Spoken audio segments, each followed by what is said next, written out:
देखिए, हम सबके बचपन में ना कुछ ऐसे पल होते हैं जो हमें हमेशा के लिए बदल देते हैं। वो पल जब डर हमारी हिम्मत को आजमाता है। तो आज हम एक ऐसे ही लम्हे को फिर से जिएंगे।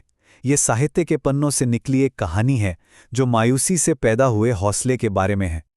तो ये कहानी हमें ले चलती है एक सदी से भी पहले, भारत की एक हाड़ कंपा देने वाली सर्दी में। साल था 1908 और महीना दिसंबर का आखिरी या जनवरी की शुरुआत। माहौल में एक अजीब सी खामोशी थी और ठंड तो बस पूछिए मत। तो होता यह है कि हमारे नन्हे कथावाचक और उनके छोटे भाई को उनके बड़े भाई एक बहुत जरूरी काम सौंपते हैं। काम ये था कि 3 खास चिट्ठियों को डाक खाने तक पहुंचाना था। अब देखिए, प्रेशर बहुत ज्यादा था। उन्हें किसी भी हाल में अगला गांव मक्खनपुर पहुंचना था, वो भी शाम की डाक निकलने से पहले। और सर्दी ऐसी कि बर्फीली हवा सीधे हड्डियों में चुभ रही थी। तो उनके रास्ते में एक जानी पहचानी जगह पड़ती थी, एक पुराना सूखा कुआं जिसमें एक बहुत ही खतरनाक जीव रहता था। और बस यहीं पर उनके बचपन का एक मामूली सा खेल एक भयानक मोड़ लेने वाला था। अच्छा, हमारे कथावाचक और उनके दोस्तों की ना एक आदत थी। वो उस कुएं में पत्थर फेंकते थे ताकि नीचे अंधेरे में बैठे जहरीले कोबरा के गुस्से से भरी फुफकार को सुन सकें। बस एक खेल था ये।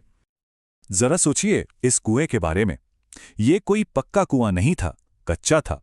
और गहरा कितना? 24 हाथ, यानी कोई 36 फुट गहरा। नीचे सिर्फ घना अनजान अंधेरा। तो होता क्या है, वो एक हाथ से पत्थर फेंकने के लिए हाथ उठाते हैं और दूसरे से बस यूं ही अपनी टोपी सिर से उतार लेते हैं। एक बहुत ही मामूली सी, एकदम अनजाने में की गई हरकत जो आगे चलकर एक तबाही की वजह बनने वाली थी। पर उन्हें यह ध्यान ही नहीं रहा कि उस टोपी के अंदर ही तो वो 3 चिट्ठियां रखी थी। और उनकी आंखों के सामने वो चिट्ठियां हवा में लहराती हुई सीधे नीचे उस सांप की मांद की तरफ गिरने लगी। उस एक पल में जैसे दुनिया ही थम गई। और बस खेल खत्म। अब जो था वो था सिर्फ और सिर्फ खौफ। सिर्फ 11 साल की उम्र में हमारा कथावाचक एक ऐसे दौराहे पर खड़ा था जिसका सामना शायद किसी बच्चे को कभी नहीं करना चाहिए। और यहीं पर कहानी असल में दिल दहला देती है। अब करें तो क्या करें? 2 ही रास्ते थे। या तो घर जाकर बड़े भाई का गुस्सा झेलो, जिसकी सजा तो पक्की थी, या फिर उस 36 फुट गहरे कुएं में उतरकर मौत का सामना करो। मतलब दिमाग सुन्न पड़ गया था। एक तरफ पिटने का डर, दूसरी तरफ जिम्मेदारी का बोझ। वो बस चुपचाप सिसक रहा था। और उसका छोटा भाई, वो तो इस मुसीबत की गहराई समझ ही नहीं पा रहा था। वो पास में जोर जोर से रोए जा रहा था। कोई 15 मिनट की उस भयानक खामोशी के बाद एक फैसला लिया गया। एक ऐसा फैसला जो या तो बेमिसाल हिम्मत की निशानी थी या फिर घोर हताशा की। हाँ, उसने फैसला किया कि वो नीचे जाएगा, उस अंधेरे में। उसके पास हथियार के नाम पर बस एक फौरन बनाया गया प्लान था। और वो हिम्मत थी जो सिर्फ बच्चों की मायूसी से ही पैदा हो सकती है। और यहीं पर उस बच्चे की सूझबूझ दिखती है।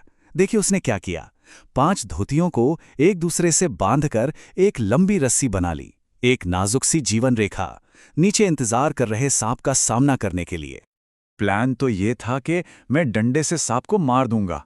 पर जैसे ही वो नीचे पहुंचा, हकीकत सामने थी। कुआं इतना तंग था कि डंडा घुमाना तो दूर, हिलना भी मुश्किल था। अब वो पूरी तरह से उस सांप के रहमो करम पर था। उसने जैसे ही डंडे से एक चिट्ठी को अपनी तरफ खिसकाने की कोशिश की, सांप ने बिजली की तेजी से हमला किया। पलक झपकते ही डंडे पर जहर की एक चमकती हुई लकीर छोड़ दी। पर सांप एक बार हमला करके रुकने वाला नहीं था। एक के बाद एक उसने 3 बार हमला किया, गुस्से में डंडे से लिपट गया।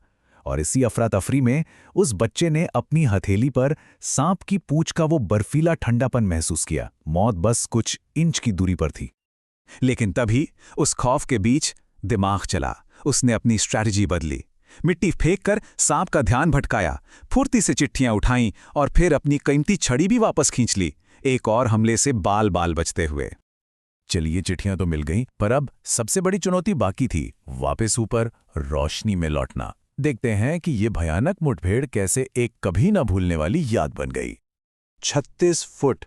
सोचिए, 36 फुट की सीधी कच्ची दीवार उसे और सुरक्षा के बीच में खड़ी थी। ये एक लगभग नामुमकिन चढ़ाई थी।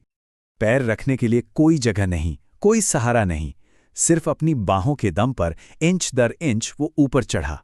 जब वो बाहर निकला तो बुरी तरह थक चुका था, लेकिन जिंदा था, वो जीत चुका था। और कमाल की बात यह है कि सालों बाद जब वो इस दिन को याद करते थे तो उन्हें सिर्फ डर याद नहीं आता था, बल्कि उस रोमांच के लिए, उस एडवेंचर के लिए एक अजीब सा अपनापन महसूस होता था। ये एक अग्नि परीक्षा थी जिसने उन्हें हमेशा के लिए बदल दिया। और ये कहानी हमें सोचने पर मजबूर करती है ना? कि बचपन के वो कौन से डर होते हैं, वो खौफ के लम्हे जो आगे चलकर हमारी अपनी हिम्मत की सबसे बड़ी कहानी बन जाते हैं।